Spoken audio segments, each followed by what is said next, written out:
Okay, most importantly for Spark is the MapReduce programming model. Because every distributed algorithm in Spark you formulate in a MapReduce fashion, and it's important that you understand what this is, how it works. And now, as a first step, we are going to learn map and reduce without any Spark.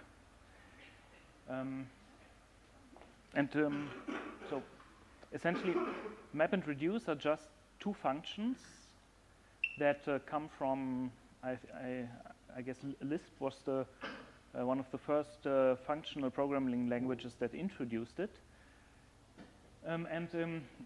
It's really two functions that work somehow on data. And we look now at each of these functions separately. And we start with the map function.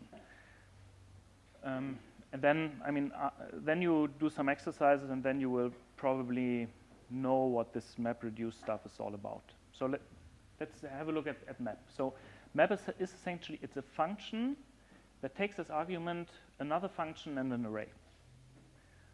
And then it applies just this other function to every element of the array. So let's have a look at this example. So where's my pointer? What are we doing here? So we define an array of squared numbers. So 1 squared, 2 squared, 3 squared, and so on. And we import a function square root. So it's pretty clear what square root is doing, right? Then we call here the map function, and we give it as parameter the square root function and the array. And what actually happens is that square root is applied to each element of the array, and the output, well, it's not on the slides, but it's on your notebook, is essentially it's an array 1, 2, 3, and so on. So that's all. That's a map function. Then reduce. Reduce is another function. And it takes as argument, again, an array and some function f. And it uses this function then to combine, let's say, every two elements of the given array. It becomes clearer, I guess, when we do a. Where is? Yeah, some block is missing. That is true. Yeah, no, the lambda function. Let's have a look here. So you will do the exercises later. I just want to talk about map and reduce. Okay, it's not. Somehow it deleted my output. Anyway, then we do it. So if you look at this function, here the combine function I define, what it essentially takes, it takes two parameters, x and y, and it creates a string where it puts x and y in parentheses and puts a comma in between. Okay? So now,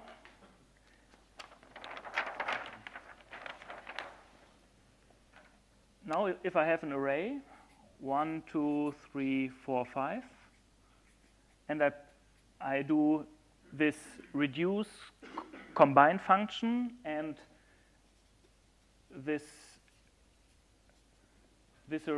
array of numbers, what is the output? So the reduce of combine and numbers outputs a string, because the combine function returns a string, and it looks something like this.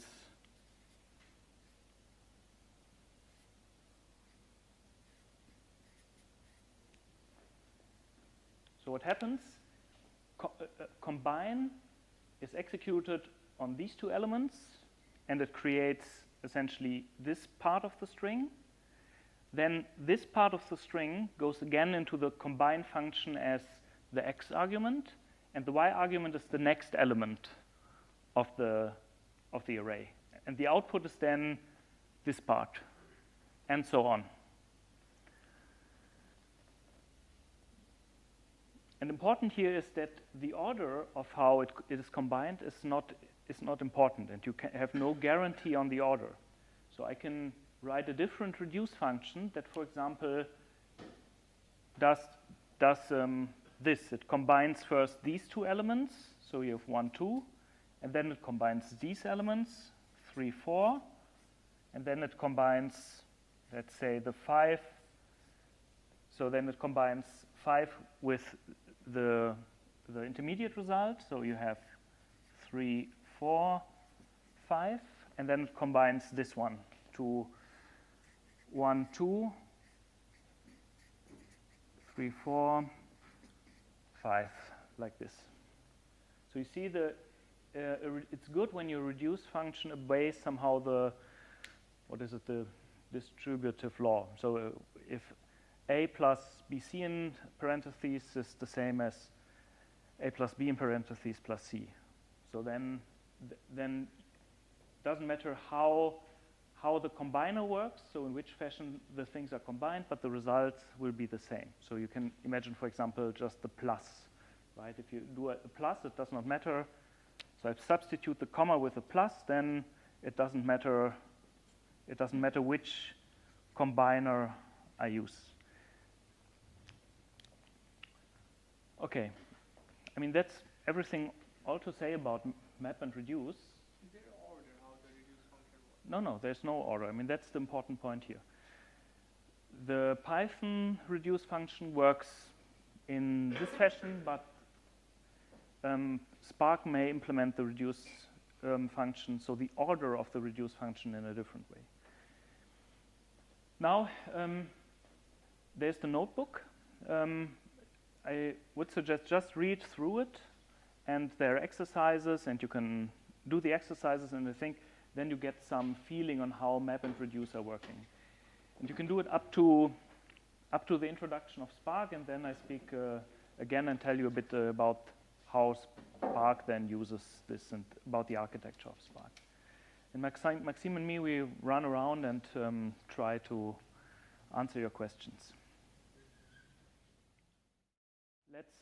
For the last 20 minutes, let's have a look at how Spark is now working.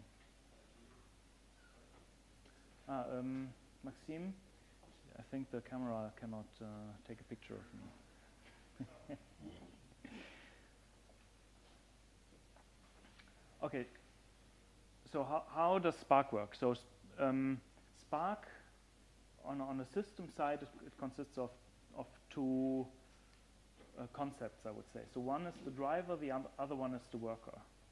And the driver is essentially the master guy. That's the guy who coordinates the work, who distributes the work, the guy to whom you speak.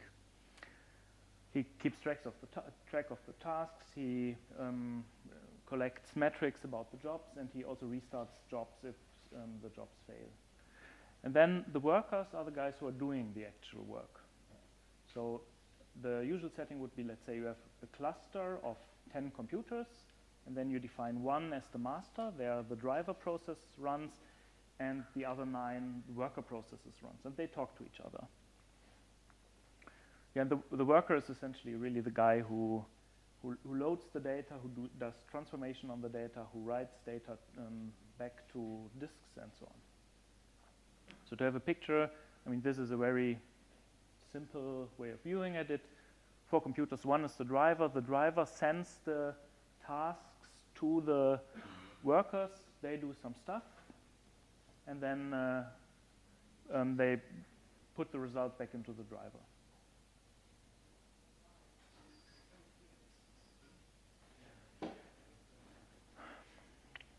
Okay, the nice thing about Spark is that it is very flexible in the sense that it can run on your local machine, and you can program code in Spark, so you can access the Spark framework and run jobs.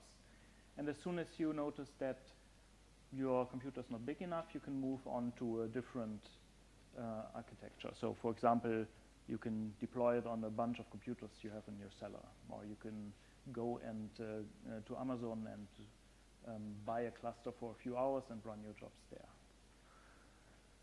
The nice thing is that it's not only batch mode operation. That means you write all your code into one file and then you execute it on the cluster. You can also do this interactive way of running Spark, and that is what you're actually doing with the Jupyter notebooks. So you can run line by line, and in the background it executes the stuff. So that's quite nice.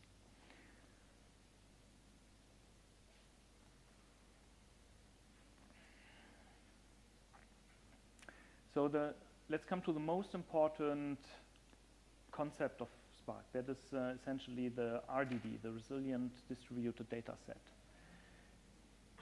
On this data structure, Spark operates, and you can imagine that this is a big array, like the arrays we were working on before with the MapReduce.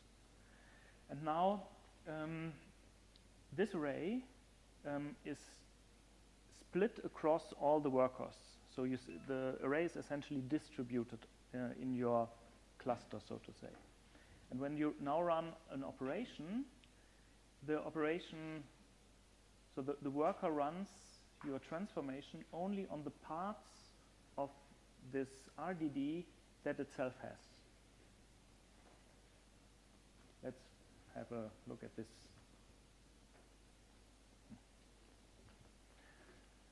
So say you have a file and you load it into Spark, then it becomes an RDD. And it's essentially, so you can imagine this is an array. And then you chunk the array into chunks. Say this is a chunk, and it contains of a bunch of numbers, so a part of the array. And then what Spark internally does, it distributes these chunks. So chunk server is not correct. I stole this picture somewhere. So it's a worker. So it distributes these chunks on the different workers. And now say you want to run a map function on this RDD, for example, to square root all the numbers. Then the driver passes this map function with the square root to the workers, and the workers run the square root only on their local chunks. So this is kind of a distributed computing where you run things in parallel, but you do not really notice it. And it just comes from the fact that you use a map, and then Spark knows how to parallelize the map essentially. So these data structures, these RDDs are really the basic data structures, and you work a lot with them later. And there's one important thing about them: they are immutable. That means you can't change them. So when you load a new RDD and you apply a function, you always create a new RDD. So with this I mean, it might seem to be not optimal, but in the end, it's very nice because you can create a whole pipeline of RDDs with transformations and reductions you do. And this creates then a graph of computation in the end. And what Spark can do, two things. It can, if at a certain stage a transformation fails, it knows how to recompute the stuff. So it can handle failures. And the other thing is it can optimize the computation graph and can have a look what can run in parallel and what not. Okay, so let's talk quickly about a few transformations you can do on an RDD. So map is the essential one. Yes? Sorry, a question about the immutable part. Yeah. You are talking about the input data, so the data that is distributed to the workers, or you are talking about the results? Also the results. So the input data, which is on the disk, you load into an RDD. So after the load, the RDD is not mutable, so it's there. And then you do a map and you get a result, which is an RDD again. And this is also not mutable. So you can't say, please, in this RDD, change this and this number. That's not possible. You have to create a whole new RDD. Okay, and the other sets of transformations, so the filter, the distinct, the reduce by, and so on. Interesting. Anyway, so these, for example, the filter in the background is essentially a map, but it's a function that Spark provides, but you can implement it as a map, and the background is actually implemented as a map. And this holds for many of the functions. You can, for example, as an exercise, think about how can I implement a filter using a map function.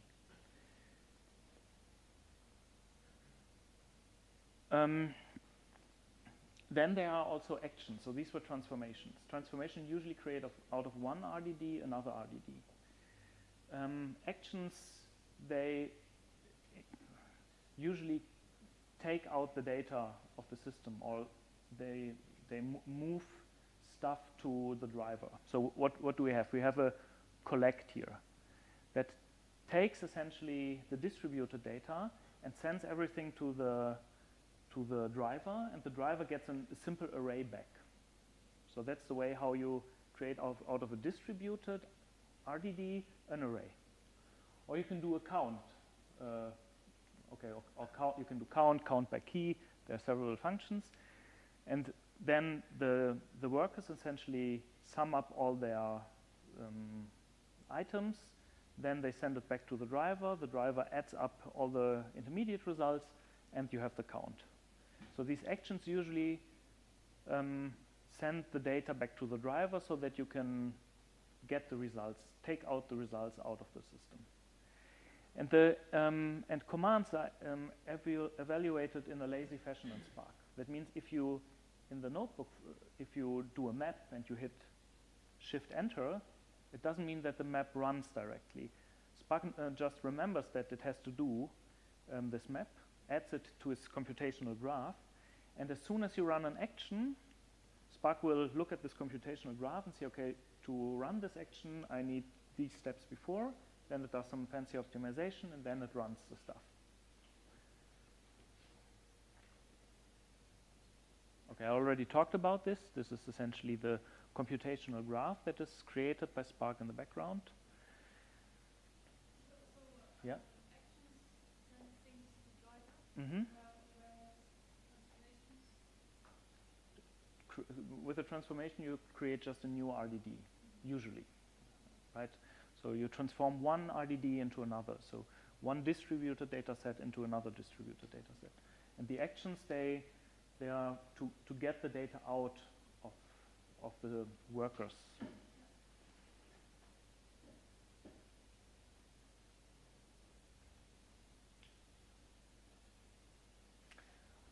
Okay, here are two important notions I have to explain a bit. That's a task and a worker. And let's have a quite simplified view on it. So let's say this is an RDD, and so I said you can imagine it as an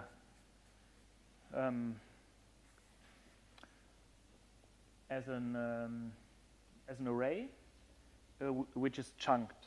So then actually say this part of the array is on worker 1, this is on worker 2, and these are actually the chunks. So here I have, let's say, 1, 2, 3, 4, 5, 6, 7, 8, and so on. So this is one part of the array, second part of the array.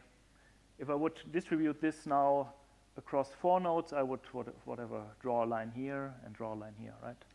Okay, so this is an RDD, and let's say I want to square, I want to apply the function, I want to square all the numbers with a map. So I create another RDD, so, and it looks pretty similar from the size because it just contains the square numbers. Now what Spark is doing, it takes every chunk and creates for every chunk essentially a task. So it says, okay, applying F to this part of the data is task 1, this is task 2, this is task 3, this is task N. And then, so that's the notion of a task essentially. Then there's the notion of an executor. An executor is a guy that runs on a worker. In the simplest setting, your worker only has one CPU. In this case, you usually only have one executor, executor 1. But say you have 2 CPUs, then your worker can actually work on 2 tasks at the same time. So then your worker will have also executor 2. And what happens? Task 1 will go into the first executor. At some point in time, it will create the output, also the second task. And as soon one of the executors is done with the work, it just takes the next task and processes it. So that's the notion of an executor. So every worker has a bunch of executors that do the work. Now you can configure the executors to even have more than one core, but these are details, and we see this later. So tasks and executors. Okay, another nice thing in Spark is that you can cache RDDs in memory. So there's this distributed array across all the workers, and now in your algorithm you are implementing, you know that a certain RDD you will use later again and again, or you will run a more difficult algorithm, gradient descent algorithm on the RDD. Well, usually if you use it at a later point in time, it has to read the whole RDD, so Spark has to read the whole RDD from disk again. You can avoid this by saying it the first time or whenever you want, please cache this RDD, keep it in memory. And then the next time you access it, it is pretty fast because there's no disk involved.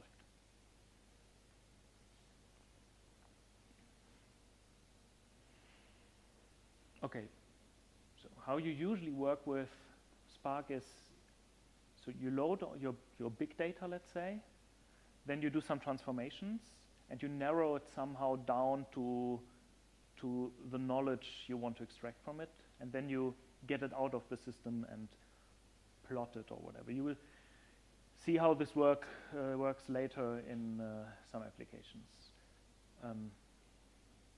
Let's say you load the data first, and then you filter out stuff that is not important. You do some small intermediate computations, and then you want to prepare it for a histogram. You do the preparation also with transformations, and then in the end, you have your histogram data. You take it out of the system, and then you plot it. And that is the, let's say, standard way of how you interact with how you program in Spark, do data analytics. Okay, this slide is essentially there to introduce what a stage is. So these big things here are RDDs, and these small things are chunks of data, and you have transformations which are applied to the RDDs. And there are 2 types of transformations. So one is our map and union, for example, and they work essentially without any need to shuffle the data around the network. Because if you look here, if you want to apply the squared function, there's no need why the worker 1 would need to transfer this bit of information to this worker. However, if you do a reduce, for example, to count or to sum up all the values in the array, then the worker can sum up all his values, but he also needs to, at some point in time, also need the sum of these values, and then then at least something is sent around. This is quite small, but you can imagine other operations like a group by or a sort, where you want to sort a non-sorted array, where everything has to be mixed around. And since the operations that involve shuffling are quite slow, Spark groups them in stages. So let's look at stage 2. So as long as you have tasks, so this is kind of a computational graph, right? From C you do a map, you get D, then you do a union with E, and you never need a shuffle. And then suddenly, for the next operation, you need a shuffle. So what Spark then does, it says, okay, this bunch of operations in my computational tree, which do not require a shuffle, they are one stage. Here, I mean, I just load the data. So, but then I do a shuffle. So this is, so then just loading the data stage 1. This is important. I mean, it's not super important, but later when you do a bit of debugging, then Spark will talk about stages, and you can actually visualize this graph, and so that you roughly know what is going on. Good. I think we have 4 more minutes to go. I guess for, let's say, 3 minutes or so, you can still try to finish the reduce part from before, and then we have to go on with the Spark MapReduce in the next session.